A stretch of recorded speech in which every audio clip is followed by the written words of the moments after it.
Le soleil tapait fort ce matin-là, comme pour marquer la fin des vacances et le début d'une nouvelle année scolaire. Les élèves affluaient dans la cour de l'école Saint-Martin, une institution réputée située en plein cœur de la ville. On entendait déjà au loin les klaxons des taxibus bondés et le brouhaha du marché voisin.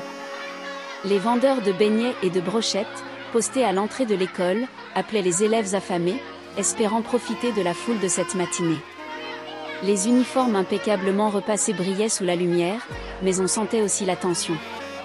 Les anciens élèves retrouvaient leurs amis après plusieurs semaines de séparation. Des rires éclataient, des accolades chaleureuses étaient échangées. Fatou, la fille du proviseur, saluait tout le monde avec son sourire éclatant. Elle faisait partie de ceux qui attendaient cette rentrée avec impatience. Les plus jeunes, eux, tentaient de se frayer un chemin dans la foule. Leurs yeux écarquillés trahissaient une mixture d'excitation et de nervosité. Pour beaucoup, c'était la première année dans cette école. Moussa, un garçon de première année, portait encore sur son visage l'inquiétude de sa mère, qui lui avait recommandé de rester à l'écart des « mauvais garçons ». Il n'était pas certain de ce que cela signifiait, mais il comptait bien découvrir la réalité de cette école. Non loin de la grande entrée, les groupes de garçons commençaient déjà à former leur bande. Lucas, avec son allure toujours un peu trop confiante, dirigeait sa petite troupe de copains comme un véritable chef. Ils parlaient fort, exagérant leurs histoires de vacances. Lucas n'avait pas beaucoup voyagé cet été, mais cela ne l'empêchait pas de raconter avec passion un faux séjour à l'étranger, histoire de maintenir son image de garçon populaire. Du côté des filles, Sarah, la petite amie de Lucas, était entourée de ses amis. Elle parlait avec animation de ses vacances passées chez ses grands-parents au village, un endroit qu'elle adorait pour son calme et ses traditions. Mais dans la cour bruyante de l'école, ces mots se perdaient parmi les conversations, les cris et les rires. Dans un coin, les élèves des classes supérieures se retrouvaient pour discuter de leurs projets de l'année. Certains rêvaient déjà d'étudier à l'étranger, d'autres espéraient décrocher des stages dans des entreprises locales pour aider leur famille. Mais au milieu de cette effervescence, une chose était claire, la compétition pour être populaire et respectée battait son plein. Pendant ce temps, les clubs et gangs de l'école se reformaient.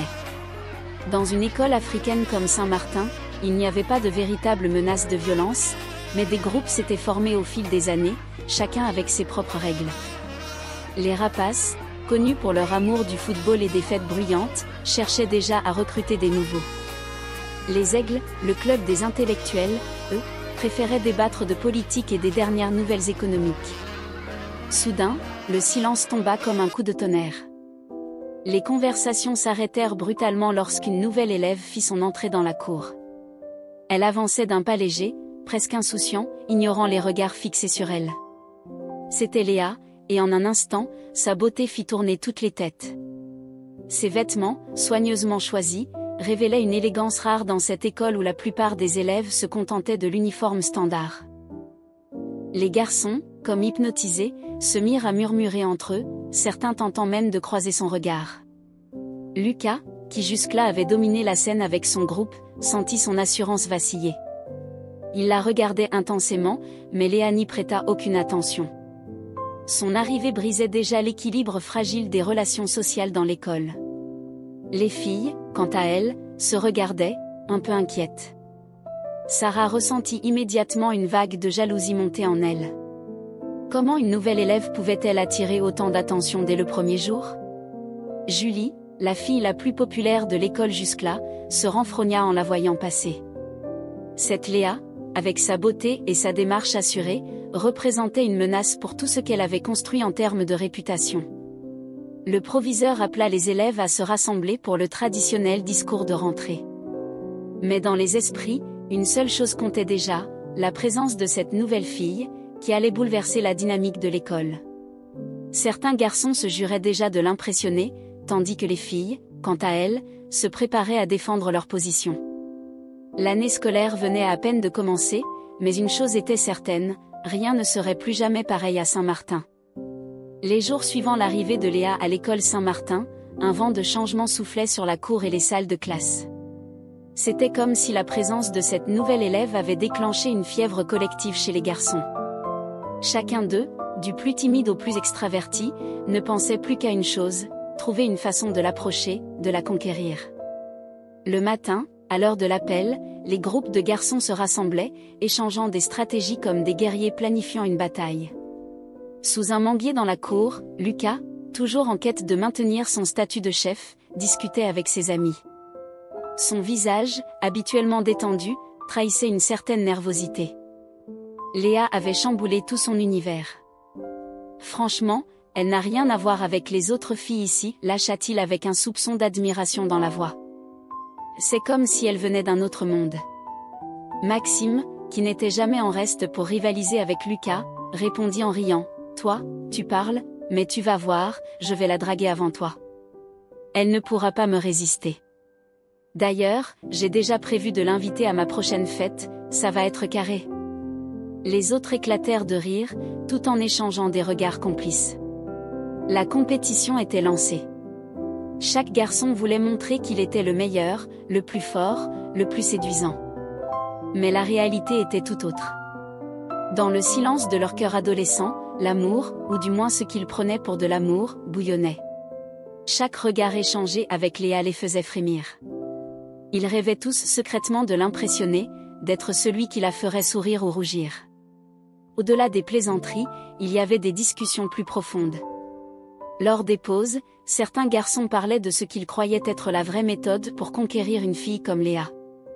Sous un arbre, loin de l'agitation, Théo, un garçon intelligent mais réservé, expliquait à Omar, son meilleur ami, sa vision des choses.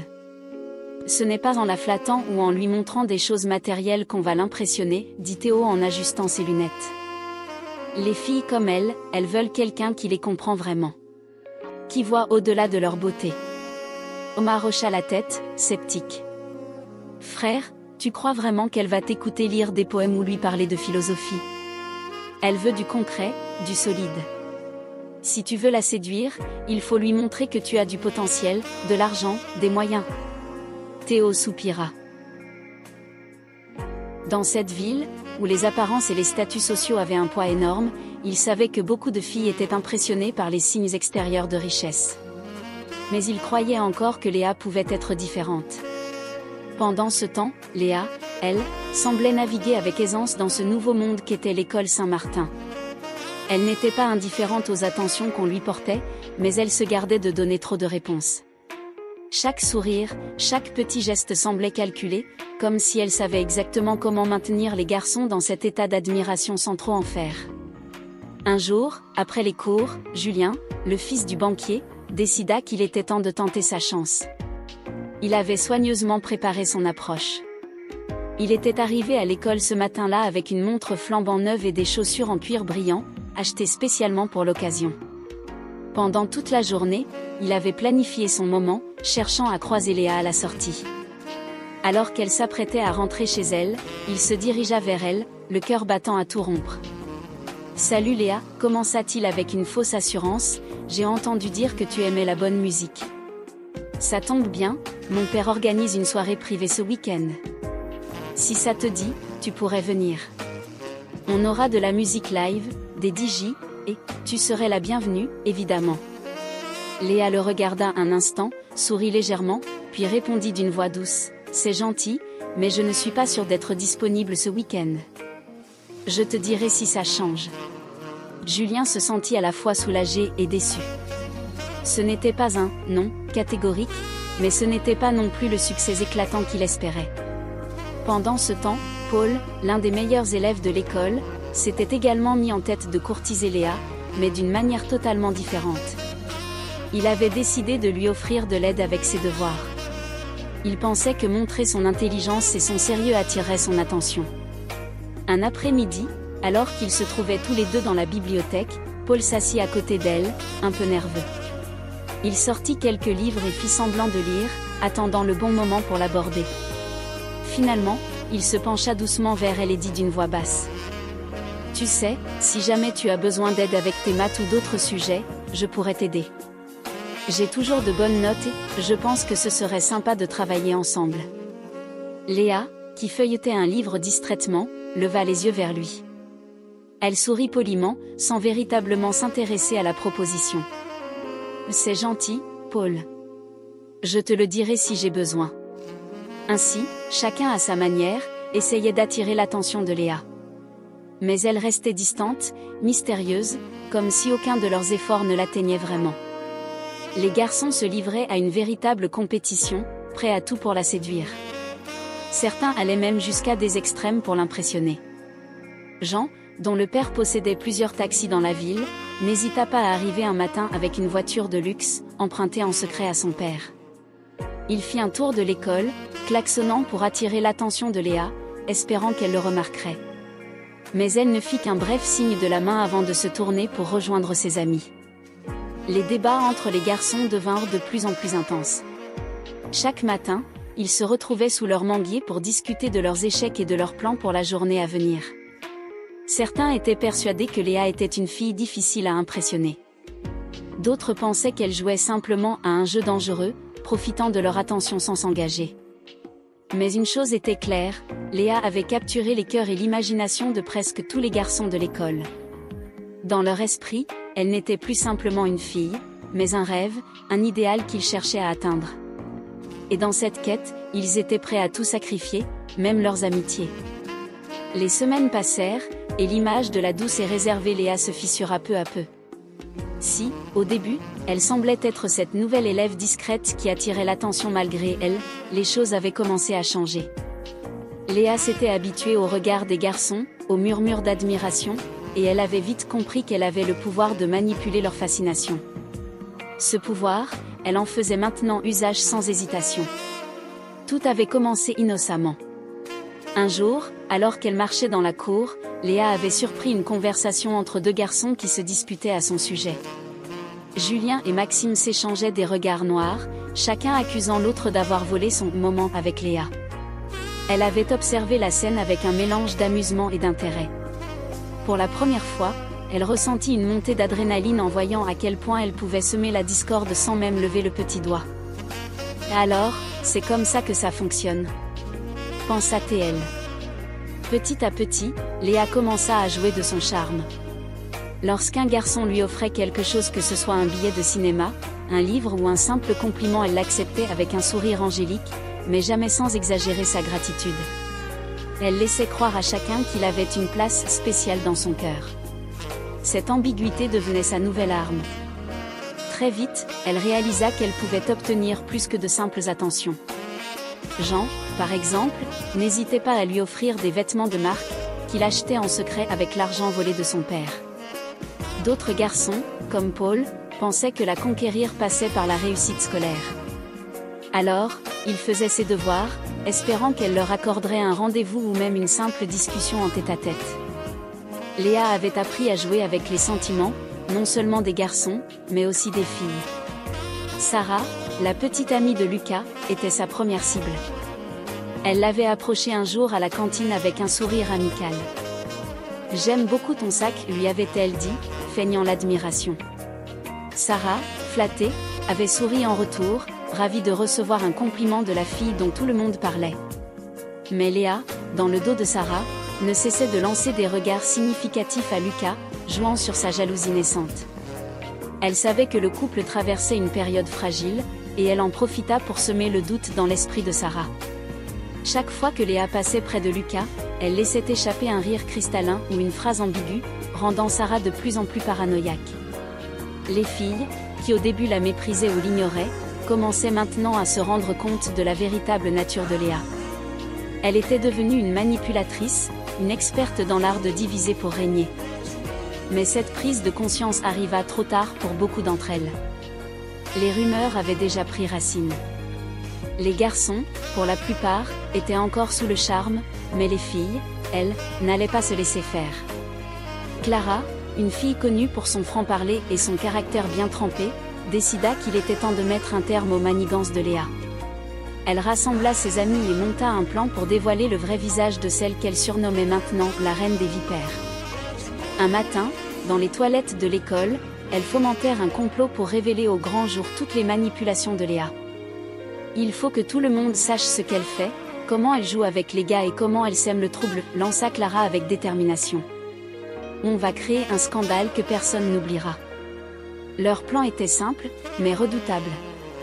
Clara avait recueilli des informations sur les différents garçons que Léa fréquentait, notant les cadeaux qu'elle avait reçus, les faveurs qu'elle avait acceptées.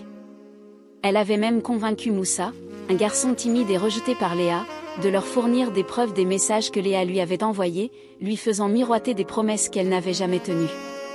Lorsque Clara et ses amis se décidèrent à passer à l'action, ce fut pendant un après-midi où toute l'école était réunie pour une répétition générale d'une pièce de théâtre.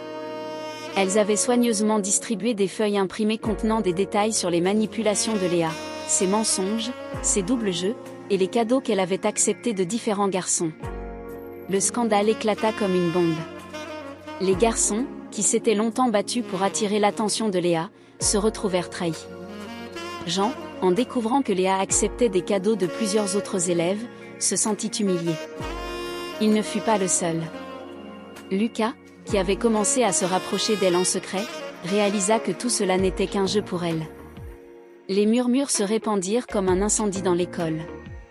À la récréation, tout le monde parlait de Léa.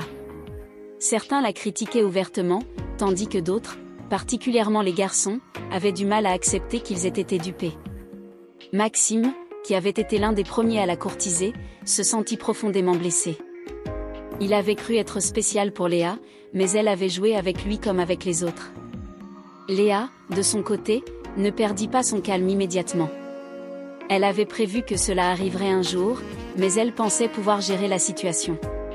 Cependant, lorsqu'elle réalisa que la majorité de l'école s'était retournée contre elle, un sentiment de panique commença à l'envahir. Pour la première fois, elle n'avait plus le contrôle.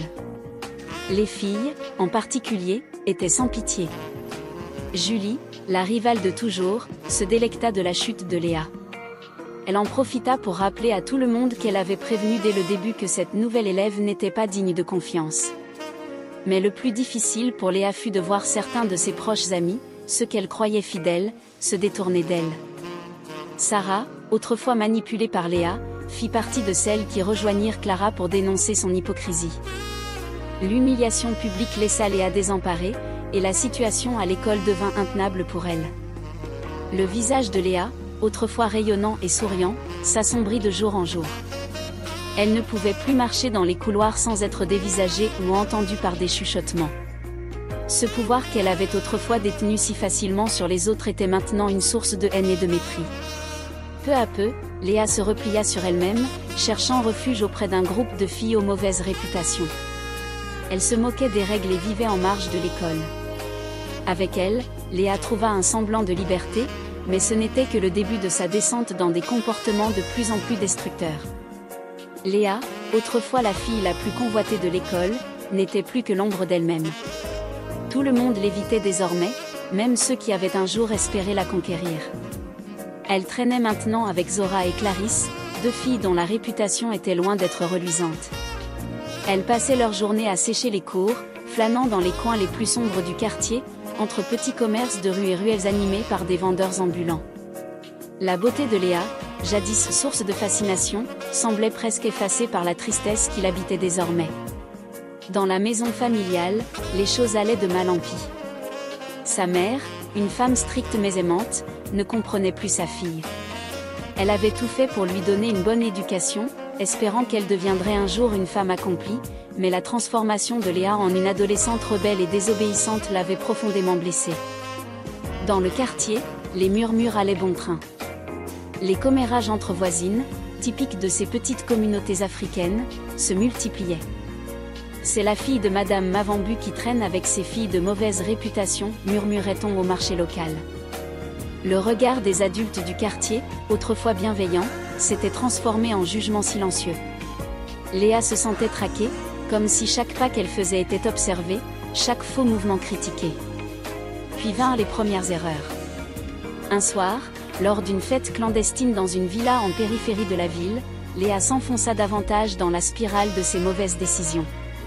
Elle avait commencé à boire et à fréquenter de mauvaises fréquentations. La musique battait son plein, et les jeunes de son école s'y retrouvaient pour échapper à la surveillance des parents. Ce soir-là, Léa, déjà enivrée, fut entraînée dans une chambre par un garçon qu'elle connaissait à peine. Son jugement brouillé, elle se laissa emporter par les événements. C'était un moment de vulnérabilité dont elle ne se rendrait compte que plus tard, lorsque les conséquences de cette nuit tragique viendraient frapper à sa porte. Les jours suivants, Léa sentit quelque chose de changé en elle. Ce n'était pas juste la culpabilité ou le regret. Elle commença à ressentir des nausées persistantes, un vertige constant, et une fatigue accablante. Au début, elle mit cela sur le compte du stress et de ses récentes habitudes malsaines. Mais, au bout de quelques semaines, la vérité devint impossible à ignorer. Léa était enceinte. Le choc fut tel qu'elle resta prostrée des heures, incapable de comprendre comment elle avait pu en arriver là. Elle ne savait même pas qui était le père. Était-ce ce garçon de la fête? Ou un autre avec qui elle avait flirté de façon désinvolte? Les réponses étaient floues et terrifiantes. Elle savait qu'elle ne pouvait pas cacher cela longtemps. Dans une famille africaine traditionnelle, une telle nouvelle serait un véritable scandale. Ses parents, en particulier sa mère, n'accepteraient jamais une telle honte. Finalement, après des semaines de silence, la vérité éclata. Son ventre légèrement arrondi ne pouvait plus être dissimulé. Sa mère, d'abord incrédule, devint furieuse en apprenant la nouvelle. Les cris résonnèrent dans la maison. « Comment as-tu pu me faire ça, Léa ? Comment as-tu pu te laisser entraîner dans de telles choses ?» hurlait elle, les larmes aux yeux. Le père de Léa, un homme plus réservé mais autoritaire, garda un silence lourd, le visage crispé par la déception. Dans de nombreuses familles africaines, une grossesse hors mariage est synonyme de déshonneur, et pour Léa, cela signifiait l'exclusion. Elle n'était plus la fille modèle que l'on espérait voir réussir ses études et trouver un avenir radieux. La nouvelle se propagea rapidement dans le quartier et dans l'école. Léa devint un sujet de moquerie pour les autres élèves.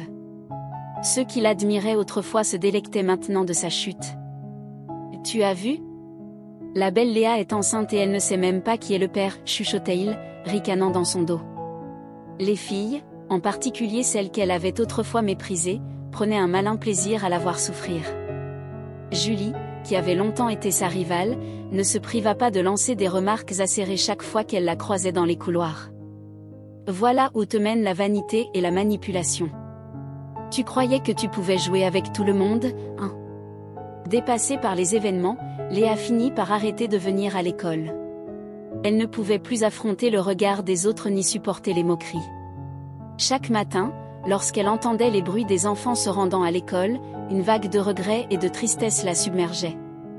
Elle se souvenait de ces premiers jours où elle était arrivée pleine d'espoir, où elle pensait pouvoir se faire une place et peut-être trouver l'amour. Maintenant, elle n'était plus que l'ombre de la fille qu'elle avait été. Dans la communauté africaine où elle vivait, la solidarité familiale était forte, mais aussi marquée par des attentes rigides. La grossesse de Léa en dehors du mariage devint un sujet de honte non seulement pour elle, mais aussi pour ses parents. Ils décidèrent de la retirer de l'école pour éviter de ternir davantage leur réputation. Léa fut envoyée chez une tante dans un village éloigné, loin de la ville, loin des regards accusateurs. Seule dans cette nouvelle vie, Léa eut tout le temps de réfléchir à ses erreurs. Le silence des nuits dans le village n'était troublé que par le cri des grillons et les échos lointains de la savane. Elle se sentait perdue, abandonnée. Sa beauté, autrefois sa plus grande arme, était devenue un fardeau. Elle se rendit compte que tout ce qu'elle avait construit était basé sur des illusions, sur des mensonges et des manipulations. Quelques mois plus tard, Léa donna naissance à un petit garçon. Malgré tout, elle ressentit un amour profond pour cet enfant, même si sa venue dans ce monde était marquée par tant de douleurs. Elle savait que sa vie ne serait plus jamais la même. Les rêves d'une carrière brillante ou d'une histoire d'amour passionné s'étaient évanouis. Mais dans cette nouvelle vie, elle trouva un semblant de paix. Loin de l'agitation de la ville, des jugements et des attentes, elle commença à reconstruire ce qui avait été brisé. Cependant, dans son cœur, le poids des regrets restait lourd.